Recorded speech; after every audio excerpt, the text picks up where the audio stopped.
but I wanted to thank you all for coming today.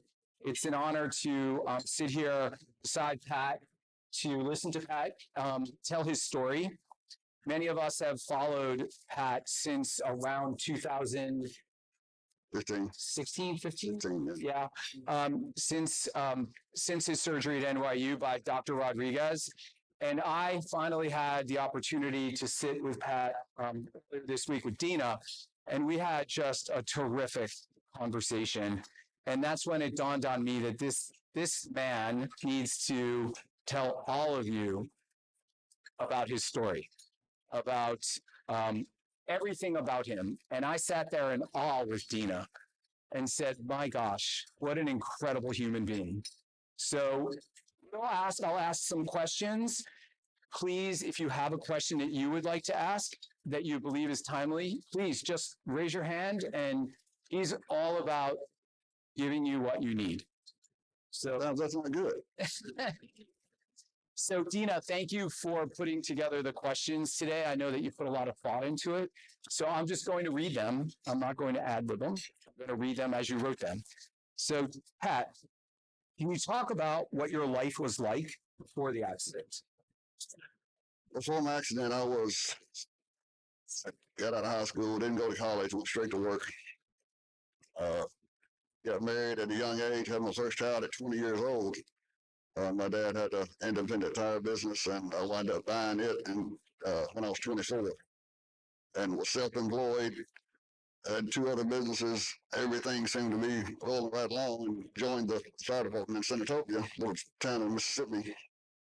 And that was really my passion, firefighting. I said, it was a hobby, a brotherhood, everything all together. I love the fire department. I love firefighting. So I was doing really well. And see, I don't want to skip any parts. Doing well. I got married, had a daughter in 94. We were high school sweethearts, but that didn't always work out. So we divorced, and I remarried the next year. And my new wife had a son. I wound up adopting him. So I had 2 kids this time, and another on the way. So I'm married with 3 kids this time. Still fighting fires and loving every minute of it. And still, like I said, this time business was really good. There were some things that lined up. I was 26 years old. A lady walks in my store one day, and she says, I want to sell you some accidental insurance policy. And I was like, man, I'm insurance to death. Everything I've got's got insurance. My dog's got insurance on it. Everything. So she kept on. So I avoided a check out and said, it's $12 a month. Who's going to get rid of you? So got rid of her. 8 months later, we're fighting a house fire in DeSoto County, which shouldn't even been there. It was a mutual aid call. And me and a buddy of mine, it was a 20-minute drive. We get to the house, is fully involved. We get inside the house, search the entire house, and looked at somebody in there, couldn't find anybody, came out of the house, and the lady's husband standing outside, jumping on down, just screaming, my wife's inside the house, she's inside the house. So we put airbags back on, go back inside the house, and that's basically when it all fell apart. That's when the roof collapsed, and my life changed as we knew it right there. So is that what you need to know? Everything? It's everything. Is there anything? That's a short thing of it. So what was the biggest physical and emotional challenge you faced right after the surgery, and maybe a few months or a year after? I got injured in 2001. So, face transplant, a thing then. So I was rushed to the med in Memphis. I started having surgery there. And over the next, like I said, I was 27 years old this time, self-employed, which that meant I had debt because I was starting out. I mean, I had a business, I had a new house, kids in private school, the boats, the pools, everything. So I had a lot of debt. And the biggest challenge was, laying in a hospital bed, I couldn't pay for stuff. And luckily, that insurance that lady sold me that day, it went back and paid me every day in the hospital so I could survive for a few years. And because the next several years, I can lay in the hospital and my buddy's coming in saying he'll never work again. I was like, what? This is September. I'm thinking about being back at work in January. We ain't on the same page. And they were right, because it was 70 something surgeries later and several years down the road before I could ever do anything again. Yeah, and you shared with me and Dina the other day that actually your journey prior to having the transplant involved getting to know Roberto down when he was in Johns Hopkins. Well, I have. I mean, not Roberto, I'm sorry, Eduardo, Yeah. excuse me. Well, I went to, this has been several years, several surgeries. Went to my eye doctor one morning, and in there, and he tells me, he said, basically, Pat, your vision's going, you're going to go blind if we don't get new eyelids on you. I said, well, we got something. Can you do that? Don't want to do that. And the guy that drove me to the doctor that day said, what about, he asked my doctor in Memphis, said, what about a face transplant? And my doctor in Memphis said, I'm not sold on that. It's just too much stuff to hook up. And he said, it's just too early in the game. So he tell I was pretty depressed about it. And we were headed home. He said, do you mind if I look online and just see about it? I said, I don't even care to see what it's about. So he had emailed Dr. Rodriguez in Baltimore, because Dr. Rodriguez had just done a transplant the year before in Baltimore. So we thought we were hearing nothing about it. And about 2 days later, Dr. Rodriguez calls me. It's either he or one of his nurses called me. And he's talking. He said, I want to see if I can help you. I said, well, hey, I'm all for it. I was ready to go that day. He just didn't know it. And so he said, well, I need to get my medical, and I need to get your medical records here. Would it be okay if you send those to me? I said, no problem. So we went that day to Memphis, signed the waiver, got the medical records released. Well, it takes about 2 weeks for those records to get from Memphis to Baltimore by the time they're printed with all. So in this time, my eye doctor had a last minute change. He was going to a conference in Baton Rouge. Wasn't planning on going at all. Guess who's giving the conference? Dr. Rodriguez. So he gets there and listens to this conference about the face transplant. And at the end of the conference, he walks up to him and writes my name on the card and says, I got a patient. I want you to see if you can help. So 2 weeks go by, Dr. Rodriguez gets back to work, puts the stuff out of the pockets on his desk, and there's my medical records on his desk, and the names line up and the medical records came in from Memphis. That's how it started. I started going to Baltimore. I went up there and started doing all these testing and got all. It took about a year and a half. That's a long time. Got all that done, and he said, "Well, I've got to come down to your state in Mississippi and just see how your family upbringing and everything is, just to see if you're a candidate for a transplant." I said, "Come on, we stayed in crawfish." So he said, "New York, doctor, sucking crawfish here. That's pretty good. He'll do that. He'll do anything." So we eat a lot of crawfish in the South. I don't know if they'll do it up here or not, but he comes and does that, and he's ready to leave. And he said, "Pat, I've got an opportunity to go to NYU and be the chair of plastics." It's okay.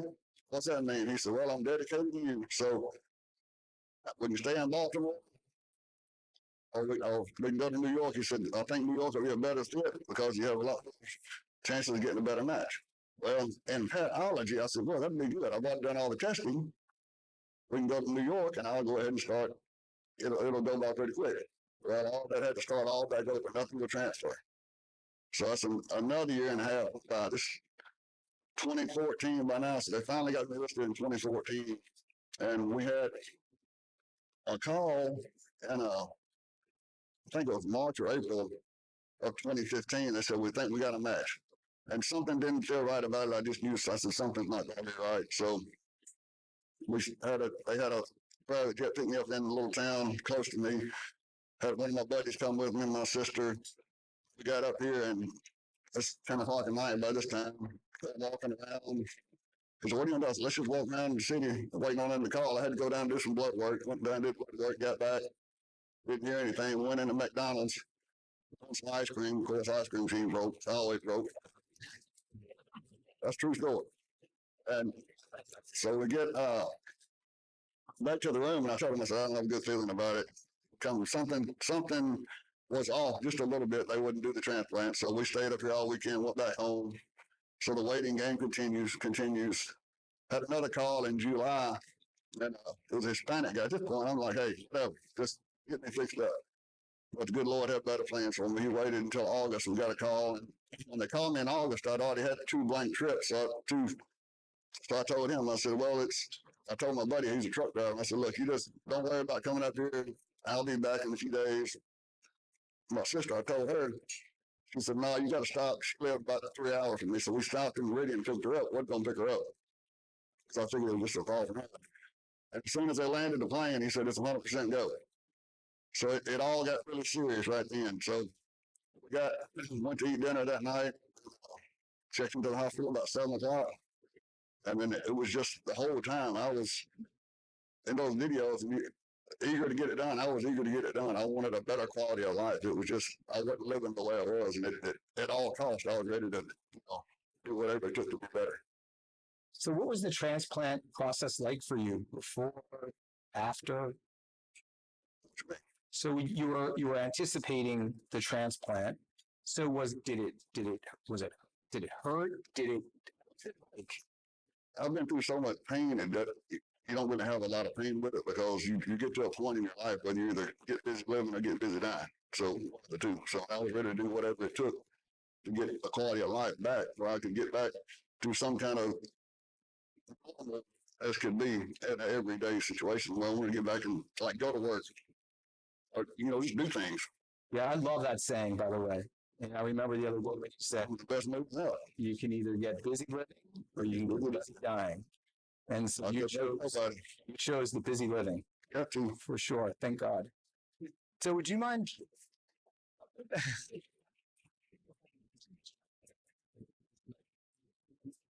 I've been wanting to ask you this, and I'm so glad that you talked about this. It's on the sheet. Okay. It's on the sheet. I told him I'd only go off the sheet. I don't care really. What was it like the first time you opened your eyes? The first time I opened my eyes, it was after they had transplanted the eyelids. They'd never done it before. The only other patient that they had done the full transplant on was in France, I think, and he didn't make it. So when they transplanted, they did everything. Everything was real blurry. And this was, Dr. Rodriguez told me, I literally prepared myself to be, I couldn't see for 6 months. And I think it was on day 8 or 9, the eyes opened up. But it was so blurry, I couldn't really see. I could see the outline, and I knew just by feeling it, I was so swollen, but it was really, really early. And I knew nothing was going to be perfect. I mean, because it's that's just the way it is. It's not, you're not going to be perfect, but it was so much better that when I stayed in therapy for like 60 days and went out to the apartment, and I got out and I walked down to Macy's one day and just went and got some clothes. I'd lost so much weight, I needed some new clothes. So I went in and got new clothes, and people didn't look at it. It's the first time in 20 years, or 15 years that people just didn't stare at you. And you don't really understand that until you live that. Right. Until when you walk in somewhere, you just want to be like just walk around, nobody look at you. And I still get looks now, but it's nothing like what it was. Mm-hmm. And I have fun with it. It's just up here my personality. I'm not being ugly, but in the South, we speak to everybody and just talk and joke and all that. Up here, people, they get too serious with it. Get way too serious with life, for sure. So you noticed that they weren't looking at you for the first time. Of course, you do notice it. And what did that feel like? I felt great. I mean, that's what everybody wants to be. Just you got some people that want to be seen, and a lot of us just want to be silent in the crowd. Right. For sure. I'm going to pause for a moment just to ask if anyone would like to ask a question before I continue. Is there anything that pops in your mind you'd like to ask Pat as we continue down the conversation? John. There was my base for the National Foundation for Facial Reconstruction patient for a long time, Sage Baldwin, who was unfortunately broken and in fire. Stove. And it's responsibly on her saying that. And so it was smoldering for a while. So she basically lost case. And then you actually had a whole series of procedures. But the one thing that really hit me was that she had lost her eyelids. And so the only way that she could sleep and be lubricated, be to have the eyes swivel up into her head. And I was wondering whether in fact you had to go through that same process, or because sort of the before picture that we've seen seems as though you had little tiny, pinpricks as opposed to Right. regular. They when I was doing the surgeries in Memphis, the skin grafts, they covered everything. They just took skin off my eyes and just basically covered my whole face, and they cut little pinholes. So at night I'll put different kind of salves in there. When I did, a lot of times I didn't do it, it's aggravating. But after a while, the doctor would cut up just a little bit more. And that's what, he got it open so much my eyelids wouldn't work. This was 10 years down the road. That's when he had told me, he said, look, you don't have any protection over your eyes. So I wear glasses all the time, try to keep them better, but it just didn't work. And that's the reason we had to do the whole eyelid, because no matter what they do, there's no skin that's going to be as soft as your eyelid. By the time they transplant it, nothing works like the original. So if I can just ask one more question. So I how intricate every little square between the little dot of your faces related to each other. What if that to your eyelids totally fixed so that you get all the lubrication that you need for eyes?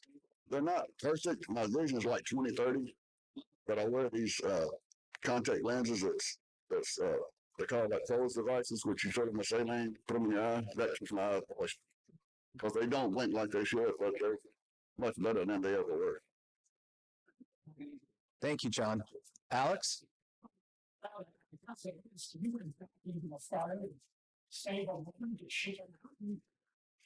right the first time. She wasn't in there. She had left something on the stove cooking and went across the street fishing. I knew she wasn't in there. It was just bad judgment on my part. Well, Naomi. Not a question, just a statement. I want to thank you for doing that. But Someone else before you. That's really incredible, and to hear your story. Thank you so much. for having me. Any other questions before I continue?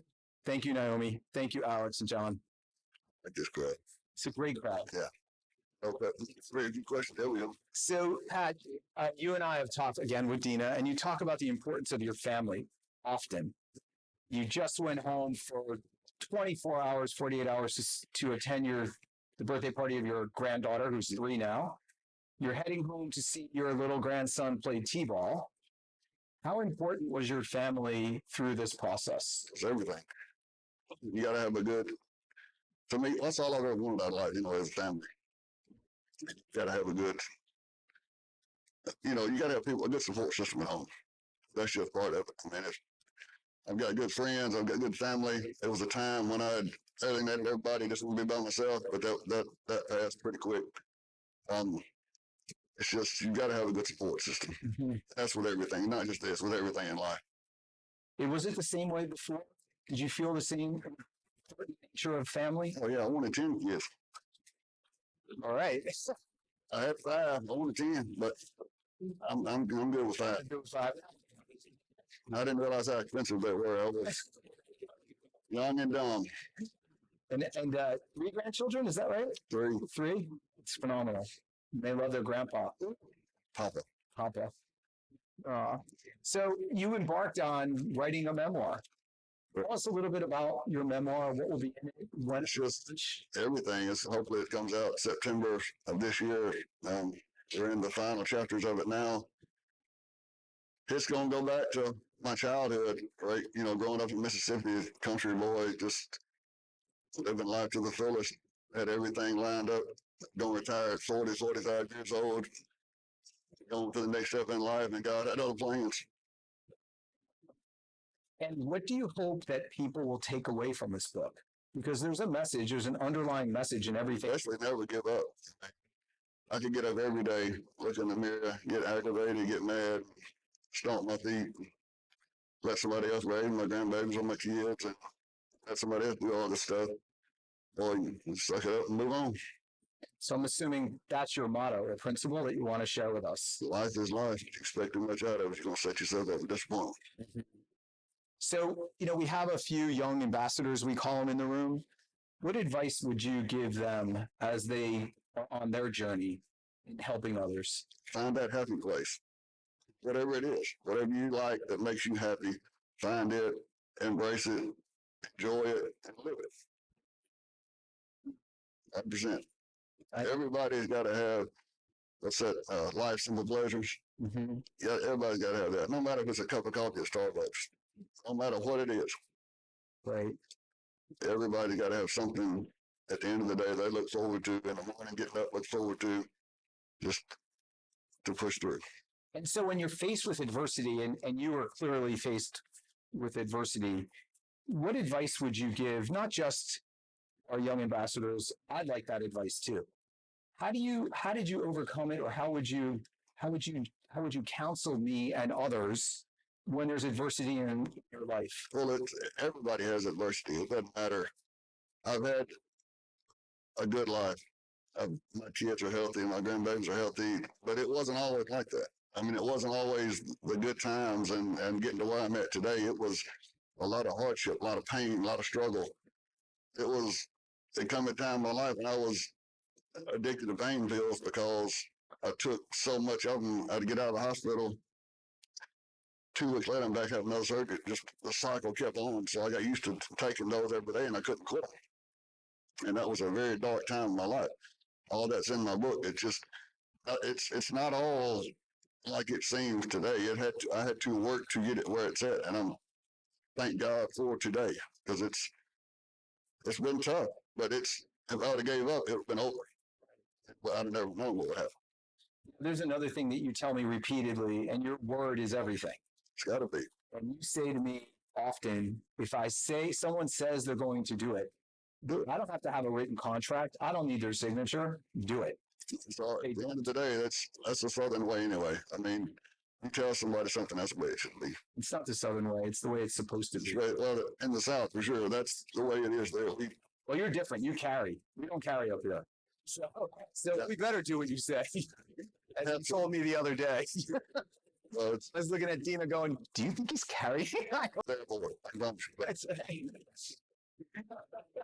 Actually, I feel safer here than I do at Memphis, really. That's sad, right? Yeah. Memphis is terrible, dangerous. Yeah. Austin, did you have a question? So,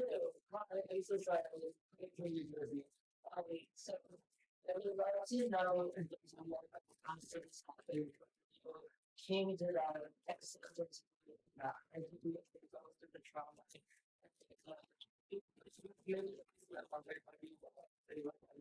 is what it is. Is there any way you kind of get all this is what I was not moved? Yes, when I had gotten home and got home right before Thanksgiving in 2001. And I had a little pinhole in my eye. And I went through the holidays, couldn't see I couldn't see at all. Basically, they were being led around the house. I was probably February of 2002. They had cut my eye, my left eye opened up I could see. And I saw myself. And it was tough. I got in the car, drove off, like 6 hours away. Went to a hotel room up in East Tennessee and sitting there, and I stayed about 3 days. And I said, I'm going to either get in the truck and go home and face it, or somebody else is going to raise my kids.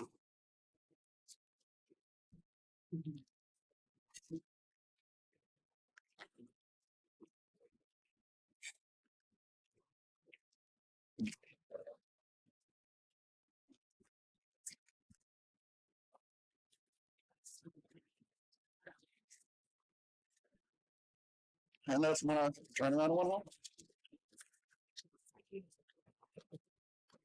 Thank God you did.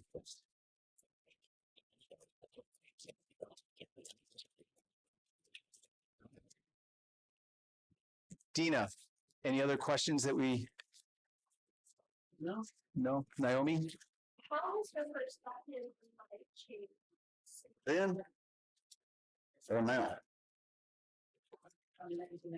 Well, it took a lot to get to where I'm at today. I mean, life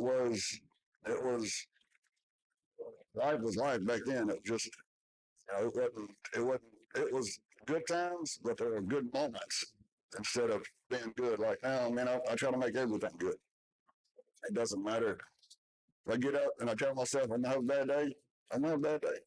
If I get up and say, God, get me through this day, just whatever it takes, have a good day. I'm gonna have a good day. It's I watched the guy on TikTok, I can't think of his name is, but he's talking about that, and it's so true. Because if you get up in a negative mindset, you're gonna be negative that day. And you have to look at it like that. I'm 51 years old, and it took me that long to get here. I promise you, it didn't happen overnight. Takes time. Alyssa? You really seem to have just, it was remarkable to me, such a positive outlook. And I guess I wonder, I heard you say that was just, there was no choice. It was like, I either do this or do it. And I'm just wondering, like, when you were younger, was that sort of just as like a teen, were you just like, happy go lucky kind of? I was. I mean, when I was 14, I was racing dirt bikes, motocross. We always did outdoor stuff, hunted and fished. We were the kids that hunted before school and went to school with our guns in the back of the truck, and it never would have crossed our mind to pull out a gun and in the school. It's just crazy how much things have changed. But I mean, our teachers at school would ask us where the best hunting spots are. We were just, man, I wasn't a perfect kid in school, and actually, my dad knew that I was going to work for him, and school wasn't for me. I mean, it's for some people it wasn't for me. I didn't like it because, I mean, I was a senior in high school. I was working, making more money than my teacher was making. She was trying to teach me. That was my thought. How you teaching me when I'm doing way more than you? I'm working half the time you work. So, my dad, they'd call him to the school and they'd have a meeting with the principal about what I was going to do with life. And he said, he's not going to be a doctor. He's not going to be a lawyer. He's coming to work with us. So get him through this and let's get him out of here. That's it. We got through it. Justin? Question for you is something a little bit earlier about your support system. Like how important that was to you. Throughout like this one side of success, like who would be like the person that was closest to you and like that helps you the most? I know you can't meet everybody. Well, basically, I've got basically my kids. I mean, I've got 3 good buddies that have been my friends through high school. I could call any of them right now, and they would be here as soon as I could get here. They know I do the same for them. It's just we've all got close friends, I guess. I know I'm getting blessed with some, and my kids. It's my kids are grown now, and I talk to them every day, and I have to help them through a lot of stuff in life too, because life isn't easy. It is hard. So I don't want them helping me through my problems. I've got to help them through theirs. That's my job. Mm-hmm. Well said. Alex? Are you part of a faith community that's helped you through this? I do. I don't really go to church a lot. I did, but I do my own Bible studies, and I'm a 100% believer. God created every one of us, and we're here to do what He created us to do. And I am very faithful to Him, and I pray a lot. And life got really better. I got the chip off my shoulder and quit trying to do things on my own, and turn to Him for everything. I think Naomi John had a question. Then okay. Your parents alive day of the accident? Yeah. Parents were alive. My mom just died last year in July, and my dad died in 2011. So he was alive about 2 years. He didn't see the transplant, but my mom did. She saw everything, and I'm thankful for that. She could get my life back on track. Naomi? You mentioned having a hobby place or things that add joy to your life. What was your happy place? What brought you joy back into your life? After my transplant, it's just being able to get out and do things with my kids. You know, just went to several different things, different trips, doing different events, going on vacations, just things that I didn't do before. What else before the transplant? That must have been a very difficult time. It was from 2001 to 2014. It was very tough. What was your happy place? I went back to work in 2002, and I was doing really good. I mean, people in that town would accept me for what I was. They would look at me and they knew me, so it wasn't that big a deal. And we tried to do a lot. We had a boat to the lake, even though I couldn't get in the water and stuff. My kids could do it. I just tried to find things like that to do so they could try to feel as normal as they could, because they were young kids and they had to deal with this just like I did. So they also had to go through. Right. It wasn't just me. It was everybody involved. It was harder on them a lot of times than it was me, because, you know, a lot of times kids can be mean.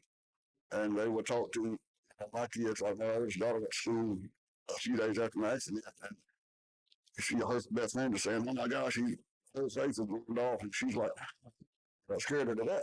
Yeah. Because they had said they didn't see me for like 60 days after I got hurt. Jackie. Hi, thank you so much for sharing all this with us. And really listening to you, just seeing like such a wonderful balance in grasp and knowledge. So, I just wanted to what if you had to say what are 3 words that your children used to describe you as you? So I really, That's not in the script. yeah. It just depends. I mean, I want to be proud of me for one thing, sure. And I want them to always be able to call me anything. I want my kids to always know that I'm always going to be there for them as long as I'm with them. That's, and I think they know that. So that means everything. So, Pat, I have 2 questions, one follow-up. Is there a period of time where you were not able to eat? Now, when I first got hurt, they were pureeing my food and I was drinking through a straw. But after that, I'd had to eat with a baby spoon for about 2 years. And coming to New York and having any type of food you could possibly have. They can't cook up here. I mean, they don't use a lot of butter up here. No. Everyone's vegan. Yeah, and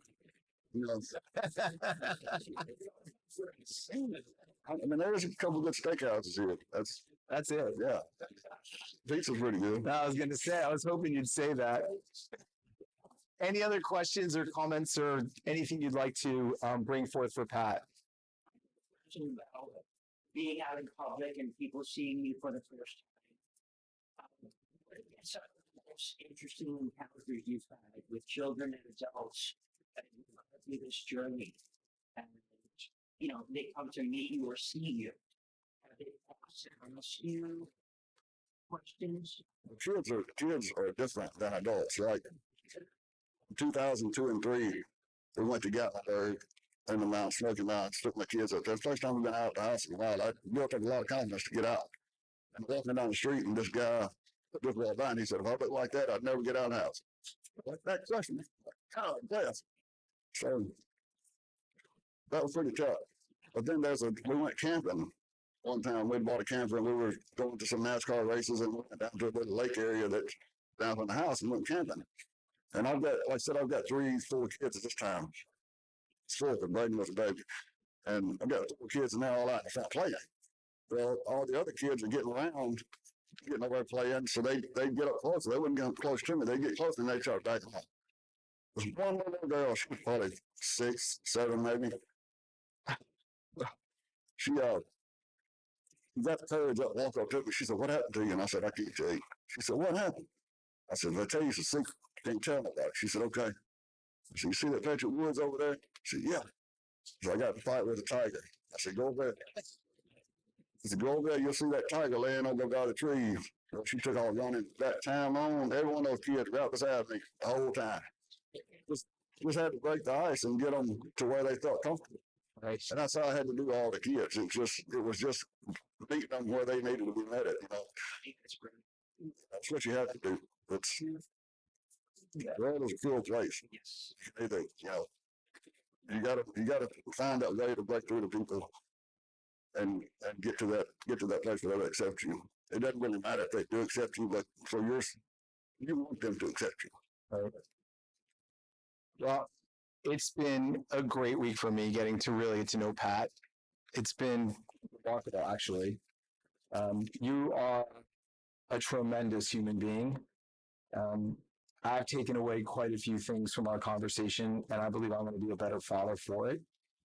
Thank you for your time today, Pat. Yeah, thank y'all for having me. And we are really excited about your book that'll be out soon. Thank you. And thank you all again for coming and joining us.